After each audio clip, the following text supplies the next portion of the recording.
Terima kasih pemirsa, masih bersama kami di Editorial Media Indonesia. Sebelum kita berdiskusi, Bang Elman, kita coba mendengarkan dulu bagaimana sebetulnya PSBB ini diterapkan. Kita sudah terhubung lewat saluran telepon dengan Sekjen Kementerian Kesehatan Oscar Primadi. Pak Oscar, selamat pagi Pak. Ya, halo, selamat pagi. Selamat pagi Pak Oscar, terima kasih sudah memberikan waktu untuk kami. Pak Oscar, soal PSBB ini pertanyaan pertama saya Pak, apakah kemudian akhirnya beberapa daerah yang sudah mengajukan DKI Jakarta itu sudah menerapkan PSBB atau belum Pak? Menteri Kesehatan dalam hal ini menyetujui, kemudian penerapannya tentunya oleh daerah. Ya, artinya proses itu yang tertuang dalam aturan Menteri Kesehatan nomor. Ya. Ya. Halo. Ya Pak. Ya, artinya proses itu yang sudah usulan kemudian proses sudah dilakukan secara administratif tentunya ada time waktu dan kita respon. Oke. Jadi sekarang pada saat proses pemerintah Jakarta melengkapi persyaratan administrasi untuk kemudian menerapkan PSBB, begitu ya Pak Oscar ya? Ya, kita berkomunikasi dengan kepala dinas. Oke. Pak Oscar, sebetulnya kalau PSBB ini memang tidak ada cara lain untuk lebih cepat begitu Pak untuk menerapkan karena memang harus mengikuti surat Menkes itu atau Permenkes itu atau seperti apa Pak? Ya, memang diamanatkan juga bahwa selain karantina ada pembatasan sosial berskala besar dan dapat ya secara bisa aplikatif ya bisa diterapkan konteks ataupun Oke. Pertanyaan terakhir Pak Oscar, apakah memang tidak bisa Pak prosesnya dibalik begitu karena kalau soal data ini kan pemerintah pusat mungkin lewat gugus tugas COVID-19 lebih banyak dapat data yang updated tentang penderita atau pasien COVID-19 supaya kemudian daerah bisa lebih cepat lagi, tidak usah lagi memberikan data itu, bisa seperti itu tidak Pak Oscar? Ya, artinya saya katakan kita responsif tapi tanpa mengabaikan kaidah bahwa time frame waktu juga sudah jelas 2 hari paling. Artinya 2 hari, ya memang ini tetapi dibutuhkan agar namanya sinkronisasi antara data yang dengan daerah itu penting. Ini kan persoalan yang harus dikaji secara. Oke. Baik Pak Oscar Primadi, terima kasih Pak sudah memberikan keterangan bagi kami pagi ini. Selamat pagi Pak Oscar. Pagi. Bang Elman, pertanyaannya adalah begini Bang, beberapa orang ada yang mengatakan bahwa peraturan Menkes terkait dengan PSBB ini agak lambat begitu, membuat daerah-daerah yang akan menerapkan PSBB sulit karena misalnya harus memberikan data bagaimana persebaran COVID-19 di daerahnya dan kemudian ada waktu 2 hari dan beberapa orang mengusulkan ya sudah Permenkesnya kita ubah saja lagi, entah dicabut entah diperbaiki supaya kemudian PSBB diterapkan saja di dalam Permenkes itu di seluruh daerah di Indonesia. Nah, untuk pendapat-pendapat seperti ini sebetulnya bagaimana Bang? Ya, begini ya Bung Leo ya. Memang kebiasaan kita selalu lebih suka mendiskusikan sesuatu hal yang mestinya bisa dia laksanakan, tapi dia mendebat dulu gitu. Oh. Jadi sebetulnya kalau menurut hemat saya, Permenkes ini sekarang ini di dalam kedaruratan ini tinggal kita laksanakan. Langsung dilaksanakan. Jadi jangan lagi kita memberikan toleransi untuk didiskusikan, untuk didebat kusir, bahkan mau diseminarkan. Jadi harapan saya para ahli terutama yang mengerti tentang hukum, tolong dulu dihentikan dulu untuk mengoreksi Permenkes ini. Mari kita sama-sama saling memperkuat, mendorong supaya pemerintah daerah, gubernur, bupati, wali kota segera melengkapi ketentuan-ketentuan yang diperlukan yang diatur regulasi daripada Permenkes ini. Jadi Yeah. kalau kita tetap berada di dalam berdiskusi terus berdebat terus, artinya kedaruratan ini akan membawa malapetaka buat kita semua. Alasannya begini Bang Herman, ada yang mengatakan begini, karena kan selama ini, sejauh ini, data yang updated, yang sangat terbaharui setiap saat, itu kan dimiliki oleh pemerintah pusat lewat gugus tugas COVID-19. Dan itulah yang sebetulnya, bahkan mereka sudah tahu di daerah mana saja ada berapa orang yang ODP, PDP, positif, sembuh dan meninggal. Nah ini kan sebenarnya bisa langsung dipakai, tidak perlu pemerintah daerah yang mengajukan PSBB memberikan data itu. Apa tidak bisa dilakukan begitu Bang? Ya begini Leo ya, yang paling tahu tentang daerah itu ya kepala daerahnya. Kepala daerahnya itu mempunyai aparat-aparat yang bertugas untuk mencari data dan untuk mengatasinya. Nah, karena nanti pada akhirnya yang akan melaksanakan Permenkes ini bukan gugus gugus tugas itu, bukan pemerintah pusat ya. Bukan gugus tugas itu, tetapi kepala daerah, ya gubernur, ya bupati, wali kota. Jadi kalau hari ini gubernur, bupati, wali kota masih berdebat soal data, menurut saya sih aneh. Dia punya aparat kok, dia tahu di mana daerah mana yang seharusnya dia sudah tahu daerah mana yang terkena corona ini, berapa banyak dan di mana, apa yang diperlukan untuk ini, dia yang paling tahu. Jadi kalau bicara tentang apa data yang juru bicara itu, menurut saya sih justru itu global kan.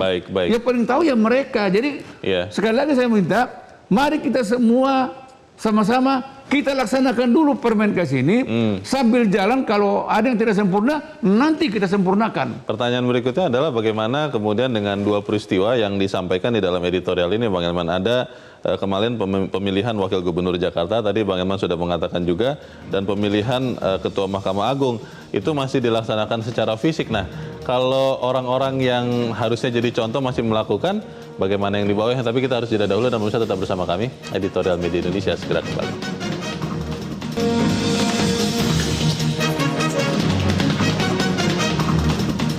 Terima kasih pemirsa, Anda masih bersama kami. Kita masih berdiskusi soal butuh keteladanan untuk penerapan PSBB. Bang Elman, kalau kemarin pemilihan Wakil Gubernur Jakarta dan Ketua MA masih dengan berkumpul secara fisik, pertanyaannya bagaimana ini menjadi teladan Bang? Ya, itu yang mengherankan masyarakat ya, seperti pemilihan Wakil Gubernur Jakarta kemarin. Saya nggak tahu DPRD Jakarta ini paham nggak arti anjuran social distancing ini kan. Jadi kalau artinya kan Presiden sudah menganjurkan social distancing. Ada jarak. Kalau boleh ya dari rumah gitu. Bahkan sidang-sidang kabinet juga sekarang Presiden di Istana Bogor dan jarak jauh semua. Dan menterinya apakah di kantor atau di rumah kan gitu. Nah, menurut saya ini yang kurang peka dari DPRD DKI Jakarta, termasuk juga dalam pemilihan Hakim Agung kemarin. Nah, mestinya kan mereka harus kasih contoh. Kalau dia bilang ini nanti tidak sah, saya mau katakan keselamatan rakyat adalah hukum yang paling tinggi. Itu yang harus dipegang ya? Itu harus dipegang oleh Mahkamah Agung sama DPRD Jakarta. Bagaimana pendapat dari masyarakat terkait dengan keteladanan PSBB ini? Kita juga akan dengarkan, Bang Elman. Kita sudah terhubung lewat saluran telepon dengan Pak Nugroho di Jakarta. Pak Nugroho, selamat pagi Pak. Selamat pagi Bung Herman, selamat pagi Bung Leonard. Selamat pagi, silakan Pak Nugroho, singkat padat saja Pak, silakan. Menghadapi wabah corona ini, Indonesia dikritik nggak cukup tes kitnya. Supaya tahu berapa jumlah yang benar dan berapa yang korban. Nah, PSBB ini tes kit untuk pejabat dalam kejujurannya, dalam cinta tanah airnya, dalam mempedulikan keselamatan penduduk yang dikatakan Bang Herman tadi. Supreme law itu. Karena apa? Kalau di Indonesia ada hukum baru, itu diteliti untuk dicari celahnya. Kalau di luar negeri harus dilaksanakan kayak Pak Herman itu. Nah ini keteladanan ini perlu, karena apa? Kalau kita tidak punya keteladanan, hukum itu cuma pajangan aja. Ya, pasang sehingga bisu apa ya, Pak, yang ya? terjadi? Misalnya kalau kepala daerah dan menteri itu betul-betul cinta tanah air, begitu ada physical distancing ya lakukan.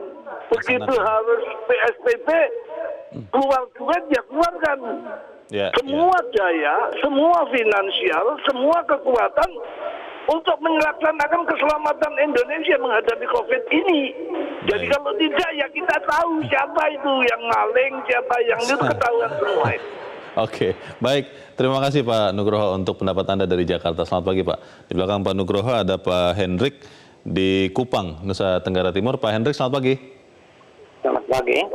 Selamat pagi Pak Hendrik. Bagaimana Pak, di NTT sampai sejauh ini tidak ada yang COVID ya Pak ya? Belum ada COVID di sini. Oh, oke. Bagaimana dengan PSBB yang diterapkan ini Pak? Siap melaksanakan tidak kalau diterapkan di NTT? Jadi begini Pak, jadi Ya. saya mau nganjurkan ya, PSBB itu ya dibuat, itu kan merupakan standar operasional. Ya, itu ada dibagi dua. Satu standar operasional yang pertama itu untuk kota-kota besar dan yang satu untuk kota kecil. Kota besar itu misalnya itu yang dilarang di situ tidak boleh ya melarang adanya pesawat dari luar gitu. Oke. Ya, sedangkan yang di dalam ya yang kecil-kecil itu ya tidak perlu ada larangan untuk pendaratan pesawat-pesawat dari ya katakanlah di dalam gitu. Ya. Jadi sebenarnya di dalam standar operasional itu pemerintah sudah menyampaikan persyaratan-persyaratan itu yang harus dipenuhi oleh tiap-tiap daerah, dan dengan demikian tiap-tiap daerah itu sudah tahu apa yang sebenarnya dia wajib laksanakan dan seterusnya. Pemerintah pusat tinggal menyetujui saja itu. Ya seperti itu. Baik. Nah, sekarang Baik, terima kasih Pak Hendrik Roman di Kupang, Nusa Tenggara Timur. Selamat pagi Pak. Di belakang Pak Hendrik ada Pak Sunoto di Cirebon, Jawa Barat. Pak Sunoto, selamat pagi. Selamat pagi Bang Leo dan selamat pagi Bang Elman. Selamat pagi, silakan Pak Ini Sunoto. bagus, PSBB butuh keteladanan. Ada dua makna keteladanan. Yang pertama adalah keteladanan secara fisikly, yaitu bahwa para pejabat juga jangan mempertontonkan kegiatan yang berkerumun. Ya, itu sangat penting ya kan. Tapi yang jauh sangat lebih penting Bang Elman dan Bang Leo, keteladanan dalam sikap, dalam bersikap, yaitu apa? Sinkronisasi dan kekompakan antara polisi pusat dan pelaksanaan di daerah. Ini paling penting. Ini harus diteladani. Yang kedua, rakyat aja sudah terbiasa Bang Elman. Kalau ada anak keluarga istri sakit itu mau jual motor, mau jual sepeda, mau jual apapun diragati habis-habisan. Jadi pemerintah juga harus tegas bahwa ekonomi itu memang penting, tapi yang jauh lebih penting adalah keselamatan jiwa rakyat. Nah, pada saat darurat yang dilakukan adalah polisi-polisi darurat. Tadi Bang Elman sudah mengatakan bahwa hukum tertinggi adalah keselamatan rakyat. Yang bahasa Cibaduyutnya adalah salus populi suprema lex, ya kan? Nah, jadi keselamatan rakyat ini yang pertama dan utama, ini harus diutamakan. Yang berikutnya bahwa udah jelas Pak, ya kan?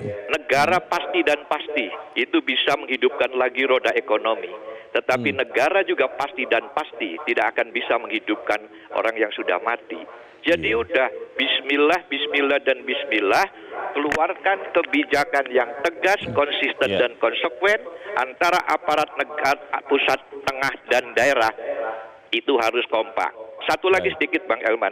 Inilah kadang-kadang saya pernah sering berpikir, ketidakefektifan dari aturan sistem otonomi daerah. Ketika zaman darurat kayak begini, polisi pusat sering bertabrakan dengan polisi-polisi yang ada di daerah. Nah, kalau kita berdebat terus di persimpangan antara perselisihan pusat dan daerah, rakyat sudah mati duluan, Pak. Iya kan? Nah, jadi yang kayak gini-gini sering saya sampaikan redesign country management system. Terima kasih. Terima kasih Pak Sunoto di Cirebon, Jawa Barat. Selamat pagi Pak. Kita akan bahas pendapat para pemirsa Bang Elman, tapi kita harus jeda dahulu dan pemirsa tetaplah bersama kami. Editorial Media Indonesia segera kembali. kita di bagian akhir dari diskusi kita pagi ini, pemirsa. Bang Elman tadi para pemirsa mengatakan bahwa ya betul bahwa kalau sudah ada aturan, laksanakanlah. Kalau kemudian ada perbaikan, dilakukan sambil berjalan. Tapi yang penting adalah rakyat diselamatkan dulu. Bagaimana Bang Elman? Ya, jadi ketiga pemirsa Metro TV pagi ini, menurut saya ini ketiga orang ini jauh lebih baik daripada para ahli yang selama ini kasih komentar tentang corona ini. Begitu ya? Begitu. Jadi walaupun mereka tidak dokter, tidak profesor, tapi kurasa mereka jauh lebih nasionalis. Kenapa? Tadi Pak Nugroho secara tegas mengatakan, kalau kita cinta rakyat, cinta tanah air, maka segalanya pun akan bisa kita lakukan. Yeah. Jadi demi negara ini apapun kita bisa lakukan. Jadi kita jangan selalu berpatokan kepada regulasi yang ada. Kalau memang niatnya mau berperang melawan corona, tanpa aturan pun mestinya bisa. Apalagi ini ada aturannya, ada Permenkesnya. Tinggal dilaksanakan kan. Tadi juga Pak Sunarto kan bilang. Pak Sunarto? Pak Sunarto kan bilang. Soal keuangan itu tidak jadi masalah. Demi rakyat apapun bisa kita jual kan gitu kan. Disinilah sebetulnya arti pentingnya kepala daerah, gubernur, bupati, wali kota, jual aja apa yang ada untuk menyelamatkan rakyat daerah masing-masing. Nanti dikatakan korupsi loh Bang. Kalau nanti ada kesulitan, nanti pemerintah pusat akan menjadi payungnya gitu. Yang penting ada kejujuran dulu. Tapi mungkin begini Bang, apakah tidak mungkin kalau misalnya yang pertama ada kekhawatiran kalau seperti kemarin pemilihan wakil gubernur Jakarta, kemudian pemilihan ketua MA dilakukan masih secara fisik karena mereka tidak tahu aturan kalau dilaksanakan secara online atau jarak jauh itu menurut aturan hukum berlaku sah atau tidak. Kalau seperti contoh yang Bang Elman katakan, kepala daerah melakukan diskresi, nanti jangan-jangan setelah kondisi normal malah disangkakan melakukan korupsi. Kalau seperti itu bagaimana Bang? Begini Bung Leo, di dalam kedaruratan kita harus mengesampingkan keraguan-keraguan seperti itu.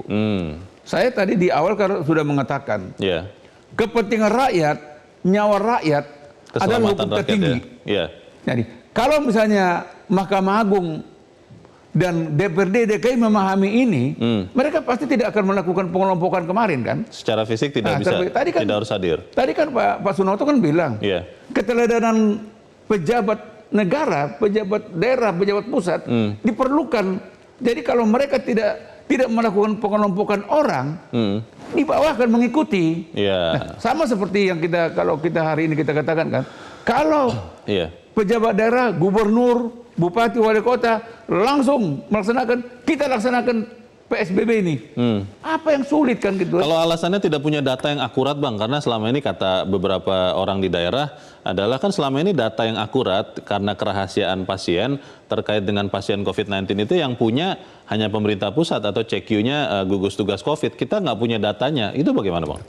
Tidak masuk akal kalau seorang gubernur, seorang bupati, wali kota tidak tahu tentang kondisi daerah. Nggak mungkin lebih tahu gugus tugas atau presiden tentang kedaerahan itu kecuali gubernur, bupati, wali kota. Masa dia nggak tahu katakanlah di daerahnya sudah terkena corona. Masa lebih tahu gugus tugas atau Menkes atau presiden? Nggak mungkin. Jadi kalau Bung Leo tadi katakan ya mereka kan praktis tidak tahu. Jadi dia minta data kepada gugus tugas. Gugus tugas itu mencari data dari gubernur, dari bupati, dari wali kota. Jangan dibalik-balik. Makanya sebetulnya kalau gubernur, bupati, dan wali kota paham tentang aturan-aturan yang ada di Permenkes ini, maka ketika dia merasa perlu mendeklar PSBB di daerahnya, gampang. Jadi nggak perlu nunggu 2 hari atau berhari-hari.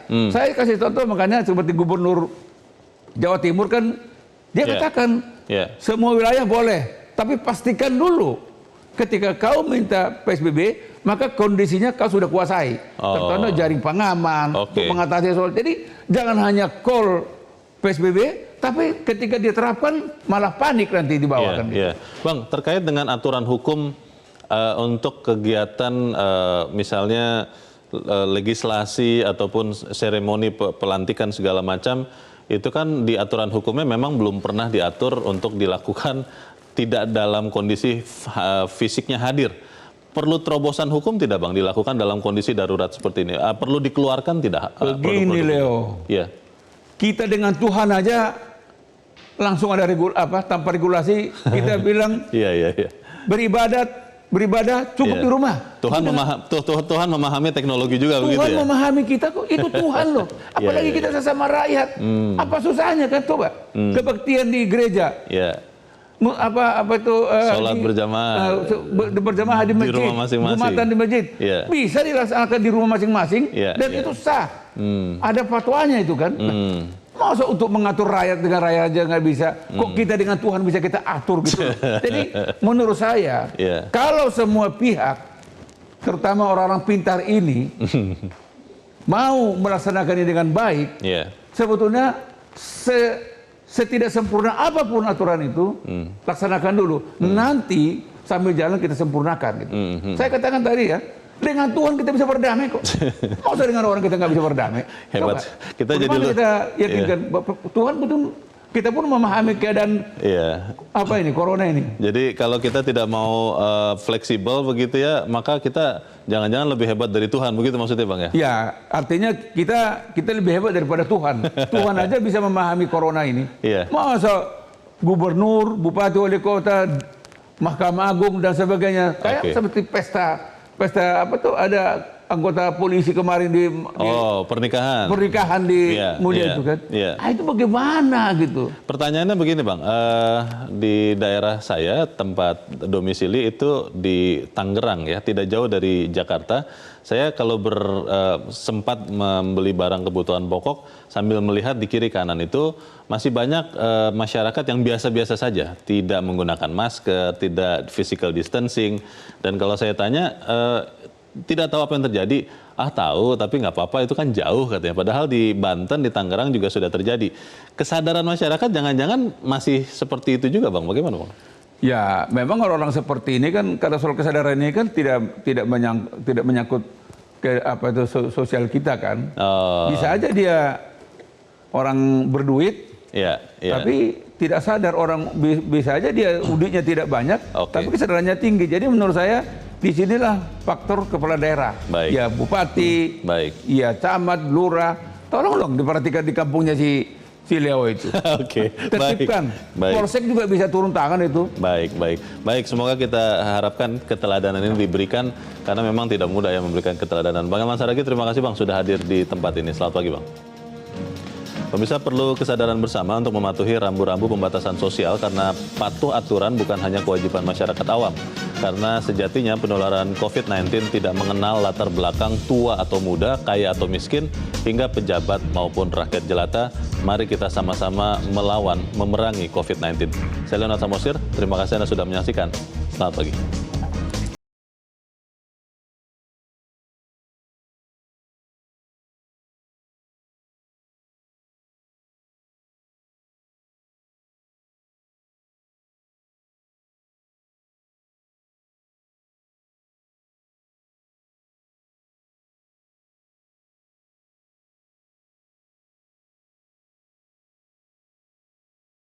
Knowledge to elevate.